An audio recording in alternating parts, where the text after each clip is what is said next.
बीते कुछ वर्षों में प्रधानमंत्री नरेंद्र मोदी के नेतृत्व में भारत और इटली के बीच द्विपक्षीय संबंधों में नई ऊर्जा देखने को मिली है। इस दौरान दोनों सरकारों ने द्विपक्षीय रिश्तों को लेकर बेहद सक्रियता दिखाई है। पीएम मोदी अपने यूरोपीय दौरे के अंतिम चरण में इतालवी प्रधानमंत्री के निमंत्रण पर इटली की 2 दिवसीय आधिकारिक यात्रा कर रहे हैं।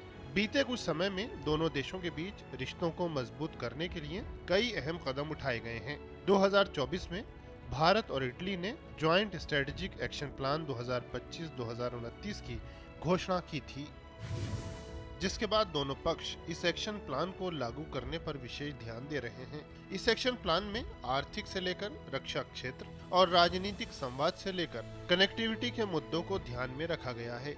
इस विशेष एक्शन प्लान में भारत इटली के बीच द्विपक्षीय व्यापार और निवेश को बढ़ावा देने, स्वच्छ ऊर्जा, नवाचार, अंतरिक्ष, प्रवासन और गतिशीलता, पर्यटन और नागरिकों के बीच आपसी संबंधों की मजबूती तक तमाम अहम विषय शामिल हैं। 2023 में भारत इटली ने राजनयिक संबंधों की स्थापना की 75वीं वर्षगांठ मनाई थी। पिछले कुछ समय में दोनों देशों के बीच विभिन्न द्विपक्षीय और वैश्विक मंचों पर शीर्ष नेताओं के बीच नियमित संवाद देखने को मिला है।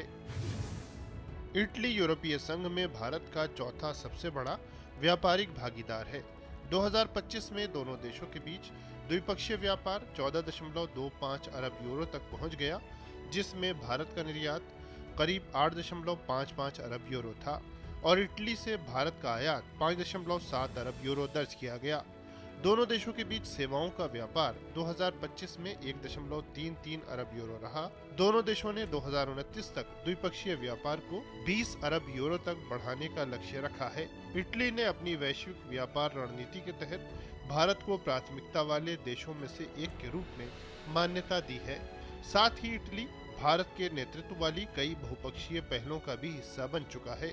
इनमें अंतर्राष्ट्रीय सौर गठबंधन, हिंद महासागर रिम एसोसिएशन, आपदा प्रतिरोधी बुनियादी ढांचे के लिए गठबंधन CDRI और हिंद प्रशांत महासागर पहल IPOI शामिल हैं। साथ ही इटली भारत के साथ भारत मध्य पूर्व यूरोप आर्थिक गलियारे का भी संस्थापक सदस्य है। ऐसे में प्रधानमंत्री मोदी की इटली की यात्रा दोनों देशों के बीच जारी सहयोग को नई गति प्रदान करेगी।